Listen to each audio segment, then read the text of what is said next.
Luce si ribalta, tragedia in un vigneto a Farra di Soligo, muore 75enne agricoltore in pensione, forse un malore all'origine del dramma, il disperato tentativo dei soccorsi.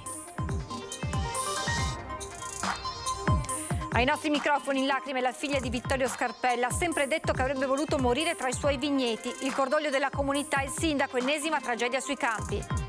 Paura nel pomeriggio a Spercianigo di San Biagio, bus a TVO finisce in un fossato, 6 feriti non gravi tra i passeggeri, l'incidente dopo che il ciglio della strada ha ceduto per la pioggia. Reddito di cittadinanza e alloggio popolare, ma aveva acquistato una BMW di grossa cilindrata, denunciata la compagna di Ronny Levakovic che un anno fa causò la morte di 2 donne sul terraglio proprio al volante di quella vettura.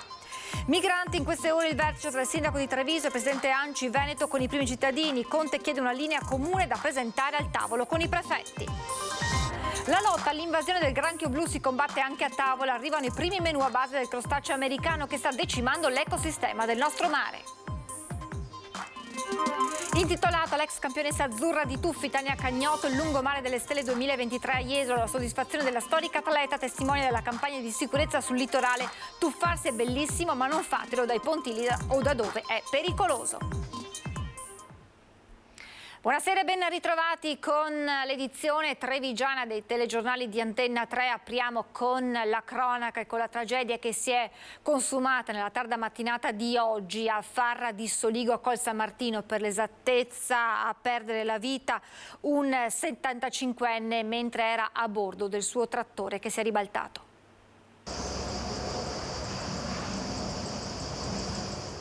Stava scendendo a bordo del trattore dalla collina dove coltivava con passione il suo vigneto quando il mezzo si è ribaltato.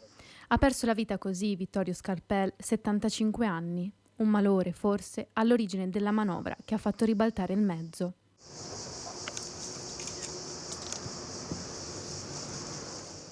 Un forte botto, poi il silenzio, quello che ha destato i sospetti dei vicini che, arrivati sul posto, si sono trovati davanti alla tragedia. Abbiamo sentito il colpo, però era da solo, non sappiamo niente come è successo di preciso. Sentito il colpo, voi siete arrivati? Sì, eravamo giù a casa e siamo venuti su, era già così insomma. Era circa mezzogiorno quando Sergio, insieme al fratello Bruno, hanno allertato i soccorsi. E nonostante il territorio impervio è stato immediato il loro arrivo. Dapprima un'auto medica dalla vicina Pieve di Soligo, poi grazie all'elicottero del SUEM del soccorso alpino, i medici sono stati calati tramite il Verricello per raggiungere il 75enne. Una rianimazione che è durata minuti interminabili, instancabile, il tentativo dei sanitari, ma per Vittorio Scarpel non c'è stato nulla da fare. Hanno fatto il possibile, quello che dovevano fare hanno fatto il possibile, poi non so. Ancora in corso l'indagine per accertare le cause della morte e la dinamica dell'incidente. Quello che resta è il dolore dei familiari, subito accorsi sul posto, increduli, e dei vicini, che per primi sono arrivati per tentare di soccorrere l'anziano che per anni hanno visto prendersi cura delle sue viti. Lui era una vita che aveva questo pezzo di terreno qua. Sì, è andata così questa volta. Mi dispiace. Il dolore dei familiari di Vittorio Scarpella e la vicinanza del sindaco di Farra di Soligo, una comunità in lutto, dice il primo cittadino, non si può morire così. Diceva sempre che voleva morire, se doveva morire sulla sua vigna. È andata così, però mi mancherà tanto lo stesso. Un lavoratore instancabile, Vittorio Scarpel, che per tutta la vita ha percorso le salite delle colline di Col San Martino per coltivare le viti di prosecco che hanno reso celebri quei territori. E c'è anche la sua fatica di una vita tra quelle delle tante persone che hanno portato a quel riconoscimento. Terre che continuava a coltivare nonostante fosse già in pensione, ma che non avrebbe mai rinunciato a curare. Non sarebbe mai stato fermo, lui ha sempre lavorato in vita sua. Sarebbe mai morto in poltrona con un libro, lui. Una cittadina che si stringe attorno al dolore di familiari e amici, primo fra tutti il sindaco Mattia Perencin, tra i primi ad arrivare sul posto. La mia vicinanza va ovviamente a tutta la famiglia per la perdita insomma, del padre e del familiare, quindi veramente una tragedia molto brutta che ha messo sotto shock l'intera comunità. Una comunità attonita di fronte all'ennesima tragedia che ha riportato alla memoria quelle avvenute con dinamiche molto simili in questi territori, continua il sindaco, unendosi al ricordo commosso per Vittorio Scarpell. Sono quelle persone che hanno sempre lavorato la terra con passione, con amore, e ha sempre fatto di fatto l'agricoltore, quindi conosceva bene anche le nostre colline, il lavoro della terra, la fatica anche nel lavorare i vigneti, soprattutto sulla zona delle rive, per così dire, eroiche. Quindi veramente una tragedia che non ci voleva. Incidente nel tardo pomeriggio di oggi a Spercenigo di San Biagio di Callalta, un autobus TVO finisce in un fossato, paura tra i passeggeri, 6 quelli rimasti feriti e trasportati all'ospedale di Treviso, nessuno è in gravi condizioni. È stato un attimo, il bus di TVO si è fermato lungo via Silvio Pellico a Spercenigo per permettere ad un camion che proveniva dalla direzione opposta di passare. La strada infatti in quel tratto è piuttosto stretta. A causa probabilmente delle piogge abbondanti di questi giorni il ciglio della strada ha ceduto ed il mezzo è scivolato finendo nel fossato con circa 30 centimetri d'acqua. Questa è la ricostruzione fatta proprio da TVO. 6 persone sono rimaste ferite, tutti sono stati trasportati con diverse ambulanze all'ospedale di Treviso, nessuno sarebbe in gravi condizioni. Sul posto è atterrato anche l'elicottero del SUEM 118. Paura tra i passeggeri che sono stati fatti uscire dal mezzo e poi soccorsi dai sanitari. Tra i primi ad arrivare sul luogo dell'incidente un vigile del fuoco che abita nelle adiacenze e che ha dato immediatamente l'allarme. Il bus stava effettuando la linea Pordenone-Sandona di Piave e trasportava 7 passeggeri. Una strada questa pericolosa, ci dicono i residenti. Quando ci sono 2 mezzi pesanti che su questa strada non riesci a passare o vanno più piano, devono quasi fermarsi per passare. Se vanno in curva, là in fondo sulle curve tendono a uscire giù per il canale. È pericolosa. Ogni volta che vado in bicicletta io e la mia famiglia rischiamo la vita, a piedi in bicicletta. Sono strade di una volta, forse sia la TVO, la MOM e la provincia, le istituzioni di competenza forse dovrebbero un attimino riguardare i percorsi di questi mezzi pubblici, perché è andata bene che non ci siano feriti gravi da quanto abbiamo visto, però magari passa un ciclista, un pedone l'avrebbe schiacciato. La strada è rimasta chiusa per permettere il soccorso dei passeggeri feriti e per il recupero del bus. TVO ha fatto sapere che il mezzo non ha riportato danni e che domani rientrerà regolarmente in servizio. Sul posto, oltre ai vigili del fuoco, la polizia locale e di carabinieri. L'esatta dinamica è al vaglio delle forze dell'ordine. È risultato avere nel sangue un tasso alcolemico pari a 3 volte il consentito al momento dell'incidente. L'82enne a bordo del SUV che lunedì sera ha invaso la carreggiata di una corriera della MOM lungo la Nualese a Quinto di Treviso. Per evitare l'impatto frontale il conducente ha sterzato finendo nel giardino di un'abitazione. Gli esami eseguiti la sera stessa sul pensionato hanno rilevato un tasso alcolemico di 1,5 grammi per litro. L'anziano rischia ora la denuncia per guida in stato di ebbrezza e il ritiro della patente. Percepiva il reddito di cittadinanza e era intestataria di un alloggio popolare, ma aveva acquistato una BMW di grossa cilindrata. Denunciata dalla Guardia di Finanza di Treviso la compagna di Ronny Levakovic, che un anno fa causò la morte di 2 donne lungo il terraglio alla guida proprio di quella vettura. Abbiamo scoperto che una donna intestataria di un alloggio di edilizia popolare nel comune di Treviso ha omesso di indicare nella domanda per ottenere l'appartamento il possesso di un'autovettura di pregio. Si tratta di una BMW M3 coupé e quindi abbiamo denunciato la donna per il reato di falso ideologico. A finire nel mirino delle fiamme gialle la compagna di Ronny Levakovic, il 26enne che nel marzo 2022 lungo il terraglio a Preganziol tamponò la vettura con a bordo Mara Visentina e Miriam Cappelletto, che persero la vita nello schianto. Per quella vicenda l'uomo ha recentemente patteggiato una pena a 3 anni e 4 mesi di reclusione. La BMW M3 coupé al centro delle verifiche dei finanzieri è proprio la macchina guidata da Levakovic la mattina della tragedia. Era stata acquistata nel gennaio 2022 all'Isola d'Elba. L'autovettura era stata acquistata con un bonifico di 15.000 euro partito proprio dal conto corrente intestato alla beneficiaria dell'alloggio di edilizia popolare. Questo dato finanziario era incompatibile con il reddito di cittadinanza di cui beneficiava la stessa donna, e quindi la persona è stata denunciata anche per il reato di indebita percezione del reddito di cittadinanza. Alla luce delle 2 denunce, il Tribunale di Treviso ha condannato la donna a 9 mesi di reclusione, pena sospesa e commutata in una multa di 20.250 euro. Parallelamente l'INPS di Treviso ha revocato l'erogazione del reddito di cittadinanza, chiedendo la restituzione delle somme indebitamente percepite, mentre il Comune di Treviso ha avviato il procedimento per riottenere l'abitazione. Le indagini delle Fiamme Gialle sono partite dopo le segnalazioni arrivate da Polizia Locale e ATER, ad indicare l'importanza della collaborazione tra istituzioni, ma anche dei cittadini chiamati a segnalare eventuali situazioni sospette. In questa specifica indagine si è vista molto bene la collaborazione tra enti pubblici che dunque ha portato a scoprire questo caso. Alla Guardia di Finanza arrivano i ringraziamenti del sindaco di Treviso. Il protocollo sottoscritto con le Fiamme Gialle, dice Mario Conte, sta dando importanti risultati.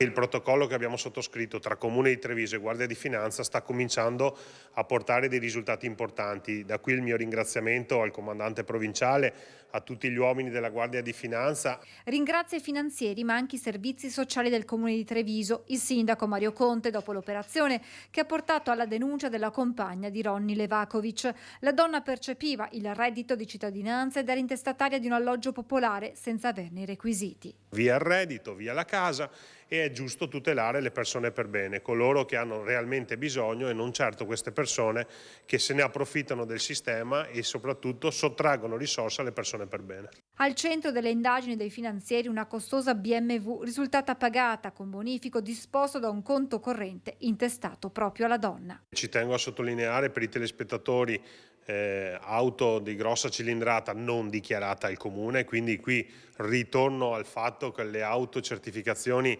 fanno acqua da tutte le parti in Italia, non a Treviso. Il primo cittadino punta il dito contro il meccanismo delle autocertificazioni, dice portato a numerosi tavoli. Se vogliamo sostituire le autocertificazioni dobbiamo avere il personale per poter verificare pratica per pratica. Noi lo facciamo a campione, ovviamente ci sono delle situazioni che sono particolarmente attenzionate come quella in oggetto e ha portato a questo esito. Questo significa che i controlli ci sono, questo significa che c'è massima attenzione da parte dell'amministrazione comunale e soprattutto una grande sinergia con le forze dell'ordine. Il sindaco Mario Conte, in qualità di presidente ANCI Veneto, in questi minuti sta incontrando i suoi colleghi sindaci del Veneto sul tema dell'accoglienza dei migranti. La volontà è quella di trovare una linea comune da presentare poi al tavolo con i prefetti. Grande partecipazione da parte dei sindaci, oltre 250 quelli che si sono collegati per questo vertice a distanza. I sindaci conoscono i territori, conoscono le problematiche dei centri di accoglienza e quelle dell'accoglienza diffusa, ha spiegato Mario Conte. Stiamo già gestendo da mesi i profughi ucraini, i rifugiati dell'Afghanistan e quelli africani. Per questo i sindaci veneti hanno dimostrato compattezza e senso di responsabilità nel definire una strategia comune, senza subire decisioni dall'alto ed evitando le problematiche sociali di troppa concentrazione o diffusione mal gestita. Il periodo storico è difficile, conclude Conte, anche dal punto di vista sociale e pertanto il costo dell'accoglienza non deve assolutamente ricadere sulle comunità. E ha aperto all'accoglienza diffusa, che dice va tuttavia seguita e accompagnata. Giorgio Granello, coordinatore comunale di Treviso di Forza Italia, ospite questa mattina della nostra prima edizione. Sia l'accoglienza diffusa nel territorio dei migranti a patto che i piccoli gruppi sparpagliati nei vari comuni vengano seguiti e accompagnati nel loro percorso di integrazione umana e professionale e non lasciati a se stessi in maniera incontrollata. Giorgio Granello, coordinatore cittadino di Forza Italia, offre una spalla al sindaco di Treviso Mario Conte, partendo dalla constatazione che concentrare i richiedenti asilo in grossi centri produce una serie di problematiche. Non si può creare un punto terribile per quelli che sono poi che è la cittadinanza vicino, che deve convivere nelle strade, che deve convivere con tensioni continue. È chiaro che l'assistenza, quindi l'accoglienza diffusa, è quella che permetterebbe all'ospite di integrarsi maggiormente, però ci vorrebbe quell'accompagnamento anche per abituarsi loro a vivere nel nostro territorio. In questo processo potrebbero dare tutti il proprio contributo, a cominciare dal tessuto produttivo che ha urgente bisogno di lavoratori. Potrebbero essere proprio le categorie ad approntare dei percorsi di inserimento. Se parlassimo di piccole entità, sono molto più assimilabili nel mercato e anche nella vita quotidiana. Da ex sindaco di Ponzano Veneto, Granello porta a testimonianza l'esperienza di Donaldo Danieli, per 30 anni parroco di Paderno, che tra i primi, pur attirandosi molte critiche, aveva aperto le porte ai migranti. Aveva visto veramente il futuro, dove lui accoglieva nella propria struttura, che era privata, quindi nessuno poteva impedirglielo di fare, e veramente seguiva e introduceva tantissime persone. Abbiamo ancora oggi, credo, nel nostro territorio persone già di allora che si sono integrate perfettamente. Omicidio di Margherita Ceschin, oggi discussa in Tribunale del Riesame l'istanza presentata dall'avvocato Giuseppe Pio Romano, che assiste Dilesi Guzman, la compagna di Enzo Lorenzone, entrambi accusati di essere i mandanti. Dilesi Guzman, 31 anni, è in carcere alla Giudecca, accusata di essere uno dei mandanti dell'omicidio di Margherita Ceschin, 72 anni, uccisa nella sua abitazione a Conegliano. Il suo legale ha chiesto al Tribunale del Riesame la scarcerazione. Io ho motivato gli elementi per i quali, secondo me, la signora, indipendentemente da ogni cosa, è fuori dal discorso omicidiario. Quello è il senso. Lo contestavo punto per punto le determinate intuizioni o comunque valutazioni che fanno gli inquirenti. Secondo il legale, Dilesi non sarebbe stata coinvolta nel delitto di Margherita Ceschin. Nel caso i magistrati decidessero diversamente, il legale spera negli arresti domiciliari. Non ci sono quei gravi indizi che la procura legge nelle carte, perché tutto si può leggere specularmente, nel senso ogni cosa si può vedere da un lato o dall'altro. Siccome io ho visto che in tutte le pagine del processo non c'è un solo riferimento alla signora, nel senso di partecipazione. Solo qualche giorno fa è arrivata la decisione del Tribunale del Riesame per gli altri 3 arrestati coinvolti nell'omicidio. I 2 domenicani e il compagno di Dilesi, ex marito della vittima, tutti e 3 rimarranno in carcere. Il loro legale, l'avvocato Fabio Crea, ha già annunciato di ricorrere alla Corte di Cassazione, la stessa strada che potrebbe percorrere anche l'avvocato Giuseppe Pio Romano. Ci fermiamo per la pubblicità, tra poco.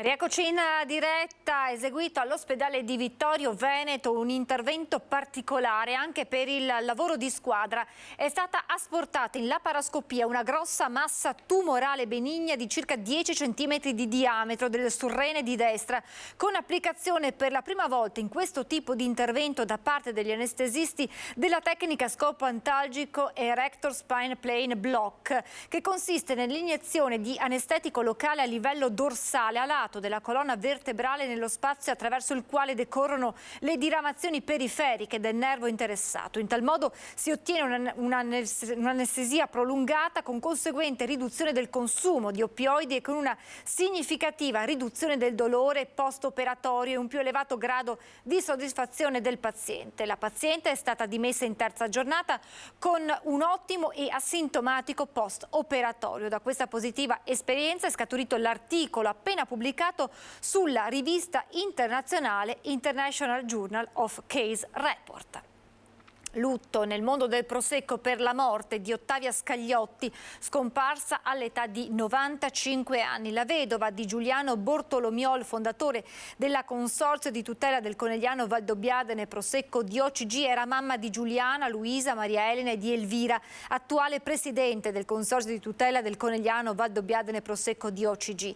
Arrivata nel dopoguerra nel Trevigiano accanto a Giuliano Bortolomiol, fondatore nel 1949 dell'omonima azienda vitivinicola ha contribuito alla nuova storia delle colline di Conegliano Valdobbiadene.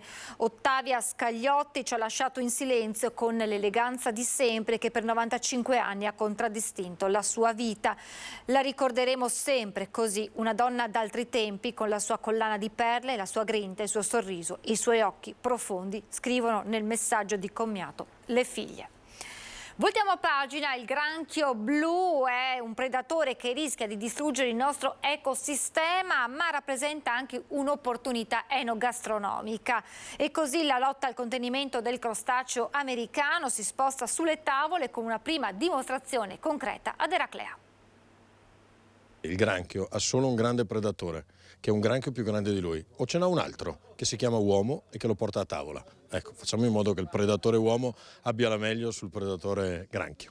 Presidente della 9ª Commissione permanente del Senato, che si occupa tra l'altro di produzione agroalimentare, il parlamentare veneto Luca De Carlo lo dice chiaramente: la lotta all'invasione del granchio blu si combatte anche a tavola. Ed ecco i primi menù a base del crostaceo, originario delle coste atlantiche americane, killer cattivo in acqua ma buonissimo in cucina. Il prodotto è un prodotto eccezionale, un prodotto molto buono. E qui abbiamo fatto in varie soluzioni, abbiamo fatto un antipasto, abbiamo fatto il granchio blu alla veneziana, quindi bollito, spolpato, tolto dalla polpa e condita semplicemente con dell'olio, prezzemolo e sale e pepe. Poi abbiamo proposto dei spaghettoni fatti a mano, fatti in casa, e come secondo piatto abbiamo proposto il granchio rosmarino, semplicemente anche questo bollito, spezzato e poi saltato in padella con olio, aglio e rosmarino. Coldiretti è in prima linea nella controffensiva per limitare il granchio blu, prelibatezza gastronomica ma anche aggressivo predatore in grado di sconvolgere l'equilibrio dell'intero ecosistema. Sta causando enormi problemi in quanto sta danneggiando un'intera filiera economica, soprattutto di coloro che fanno allevamento di molluschi, di cozze, di vongole, di ostriche, ma sta aggredendo anche purtroppo la fauna ittica e marittima a 360 gradi in quanto è una specie assolutamente invasiva e colonizzante, danneggiando un'intera filiera che sul nostro territorio ha ricadute per decine e decine di milioni di euro. La raccomandazione è di pescarlo il più possibile con una raccolta massiva che ne abbatta la popolazione. A questo scopo il governo ha stanziato 2.900.000 euro. Innanzitutto per dare ai pescatori la possibilità di smaltire ad un prezzo calmierato, cioè 0,15 è l'accordo che si è raggiunto al chilo, e quindi consentirà di pesce raccolto di avere anche un introito per il loro smaltimento. Lo smaltimento è a tavola. Nelle zone d'origine il granchio blu è considerato un'eccellenza. È un alimento sano, dal valore nutrizionale importantissimo e che può veramente, anche con il contenuto prezzo, da una parte risolvere un problema e dall'altra far felici delle famiglie. Un nuovo tratto del lungomare delle Stelle a Jesolo, tra quelli che portano i nomi di Federica Pellegrini e Katia Ricciarelli, intitolato all'ex tuffatrice altoatesina Tania Cagnotto. Questa sera alle 21 in Piazza Mazzini la celebrazione dell'evento con la copertura della targa e l'ormai tradizionale calco delle mani. Un anticipo per la stampa nel pomeriggio insieme ai contenuti della campagna contro i pericolosi tuffi dai pontili di cui Cagnotto è diventata testimonial. 1, 2, 3. Grazie. È una bella emozione leggere il proprio nome e adesso appunto quando ci tornerò passerò sicuramente qua al lungomare Tania Cagnotto e fa proprio un bel effetto e sono emozionata e onorata di ricevere questa assegnazione. Un nome che abbiamo fortemente voluto, un nome legato allo sport, un nome giovane, un nome dinamico, vincente come vorremmo fosse Jesolo, quindi Tania Cagnotto, un ottimo esempio tra l'altro per i giovani. Vorremmo anche condividere un messaggio con loro che da un lato è quello che nella vita si possono raggiungere grandi obiettivi impegnandosi con sacrifici, con impegno, e dall'altro lato anche un messaggio sociale legato al divieto di tuffi dai pontili e chi può meglio dirlo di una tuffatrice. Quindi oggi siamo molto felici di accogliere Tania Cagnotto nella nostra città. Tuffarsi è bellissimo, sicuramente molto divertente, però fatto dai pontili o in altre situazioni può essere anche molto, molto pericoloso e può finire male, quindi non bisogna assolutamente buttarsi dai pontili o dove non si sa quant'è alta e fonda l'acqua. È il momento di aprire la nostra pagina con le notizie da Belluno e provincia.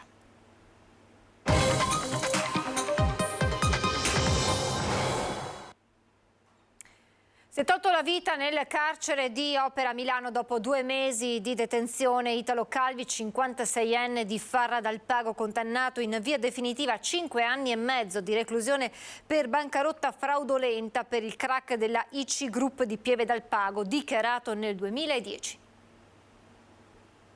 Ha provocato sconcerto in Alpago la notizia della morte improvvisa di Italo Calvi, 56 anni. Nella notte fra domenica e lunedì l'uomo si è tolto la vita in una cella del carcere milanese di Opera, dove era detenuto da un paio di mesi per scontare una condanna di 5 anni e mezzo per reati fallimentari per bancarotta fraudolenta legata al fallimento della società IC Group di Pieve dal Pago, di cui era amministratore. Rifugiatosi in Germania, dove risiedeva da anni, Calvi si era costituito da poco alle autorità italiane, accettando così di scontare la pena confermata in via definitiva dalla Cassazione. Secondo indiscrezioni, Italo Calvi era malato e pare fosse in attesa di misure alternative. Il gesto estremo l'ha strappato alla vita e ai 2 figli che vivono in Alpago e che hanno appreso la notizia lunedì direttamente dalla struttura carceraria milanese. Nei confronti di Calvi e degli altri imputati per il crack della IC Group, contestazioni di distrazione di crediti per diversi milioni di euro vantati da fornitori di beni e servizi, un passivo di oltre 11 milioni di euro, l'evidenza della società di Pieve dal Pago al momento del fallimento nel 2010. Sul corpo di Italo Calvi la magistratura milanese ha disposto l'autopsia. Soltanto dopo gli accertamenti giudiziari la salma potrà essere restituita alla famiglia per la cerimonia funebre. Per il carcere di Opera si tratta del 42esimo suicidio in cella da inizio 2023. Un escursionista 26enne di nazionalità slovena è morto nel tardo pomeriggio di ieri precipitando dal sentiero Bonacossa nella zona dei Cadini di Rimbianco ad Auronzo di Cadore. A lanciare l'allarme la compagna e altre 3 persone che hanno assistito alla tragedia. L'elicottero del SUEM ha individuato il corpo esanime del 26enne una quarantina di metri sotto il sentiero nel tratto non attrezzato. Al recupero della vittima, oltre all'equipe del 118, hanno partecipato anche 2 soccorritori della Guardia di Finanza di Auronzo. Fiamme Gialle di Belluno al lavoro per garantire vacanze sicure, denominazione della campagna di controllo e individuazione degli illeciti nelle zone di maggior afflusso durante la stagione estiva. I primi risultati sono già arrivati in ordine a lotta al consumo e allo spaccio di droga e di contrasto al lavoro sommerso. Noi siamo quotidianamente impegnati con le nostre pattuglie, 117, il controllo del territorio, e in questo periodo facciamo anche dei servizi dedicati. Equipaggi su strada, unità cinofile antidroga, pattugliamento delle zone più affollate perché meta del turismo estivo. È scattato nel mese di giugno il dispositivo che ha potenziato e intensificato l'azione di controllo del territorio messa in campo dal comando provinciale della Guardia di Finanza di Belluno. La campagna si chiama Vacanze Sicure, allo scopo di contrastare fenomeni illeciti potenzialmente rilevabili durante la stagione estiva. I risultati insomma sono arrivati, abbiamo fatto dei controlli, 9 lavoratori in nero e irregolari. Per quanto concerne il contrasto all'utilizzo delle sostanze stupefacenti, abbiamo chiesto l'ausilio delle unità cinofile che vengono da Tessera e abbiamo controllato diversi ragazzi, diversi giovani. Per quanto riguarda il contrasto all'uso e al traffico di droga sono stati controllati circa 150 soggetti. Le zone individuate per l'operazione sono state la stazione ferroviaria di Belluno, l'area del lago di Santa Croce e il centro storico del capoluogo, dove è stata rinvenuta droga contenuta in cellophano carta nascosta in spazi erbosi, cestini dei rifiuti e intercapedini di colonne di edifici cittadini. La scoperta di 9 lavoratori in nero e irregolari ha comportato sanzioni a 6 datori di lavoro. Irregolarità sono state riscontrate durante i servizi indirizzati alla tutela dei consumatori nel 33% dei casi. Sequestrati 36 paia di occhiali non sicuri, cioè privi del marchio CE. Senza dimenticare la sicurezza di chi va in montagna. Siamo sempre impegnati in montagna, abbiamo un reparto altamente specializzato che è appunto il soccorso alpino della Guardia di Finanza, con l'acronimo più conosciuto con l'acronimo SAGF, e devo dire che purtroppo in questo periodo abbiamo registrato diversi incidenti. Chi va in montagna deve stare molto attento, perché purtroppo gli incidenti, quando capitano, possono essere incidenti anche molto gravi. Ospitalità per gli studenti pendolari. La provincia studia la riqualificazione di un vecchio albergo a Borca di Cadore che potrebbe consentire di ricavare fino a 30 posti letto. Dopo l'incontro con i presidi delle scuole superiori per spingere sulla proposta di un convitto nazionale diffuso, la provincia con la consigliera delegata Serenella Bogana ha valutato l'idea della proprietà dell'ex Meublé di destinare la struttura a fine pubblico e di utilità sociale. Dobbiamo ragionare di servizi di area vasta e un convitto scolastico a Borca può rappresentare un tassello importante per la vitalità non solo degli istituti superiori di Cortina e di Pieve, ma per la stessa Valle del Boite, afferma la consigliera Bogana. L'ipotesi al momento è solo allo stato embrionale, ma ha tutte le carte in regola per poter trovare concreta attuazione. Il Palio di Feltre ha fatto il pieno di presenze e di telespettatori, una conferma della qualità dell'evento e da ciò che è stato messo in campo dal mondo associativo. Un'edizione che si è distinta sotto diversi aspetti, commenta il presidente del Palio Eugenio Tamburrino.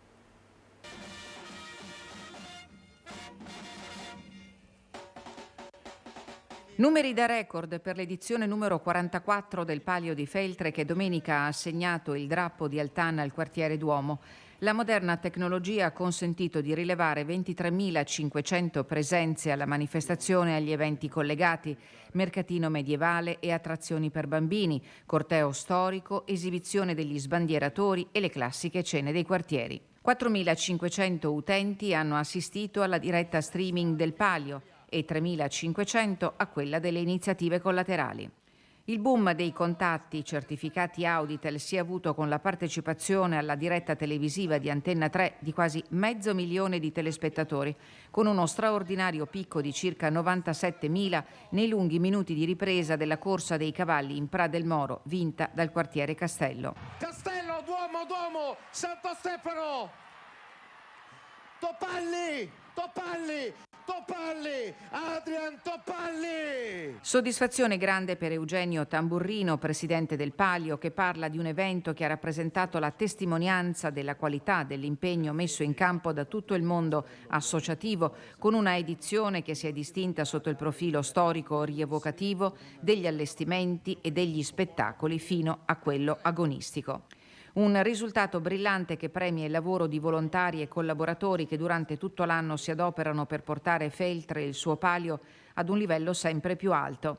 Si riparte da questa base e dai risultati lusinghieri per far conoscere sempre di più l'importanza del Palio di Feltre e le ricchezze della città e del suo territorio. È tutto, siamo in chiusura, vi lascio come sempre alle previsioni del tempo. Grazie per averci seguito e buon proseguimento di serata.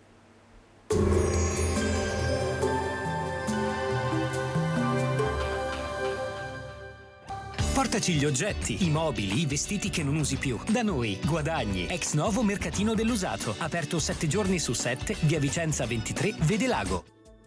Benvenuti al Meteo.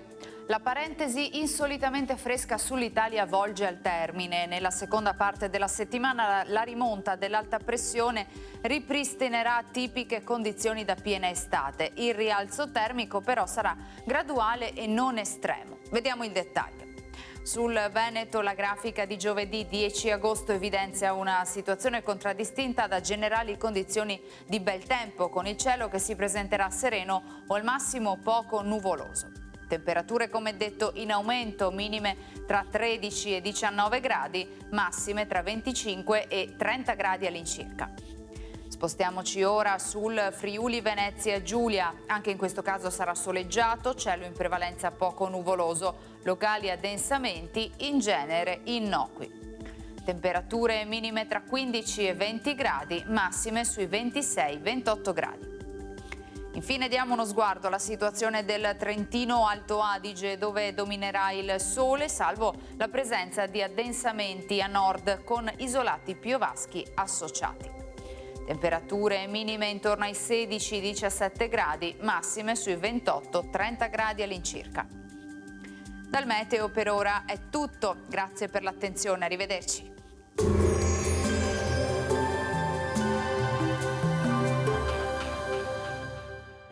Portaci gli oggetti, i mobili, i vestiti che non usi più. Da noi, Guadagni, ex novo mercatino dell'usato. Aperto 7 giorni su 7, via Vicenza 23, Vede Lago.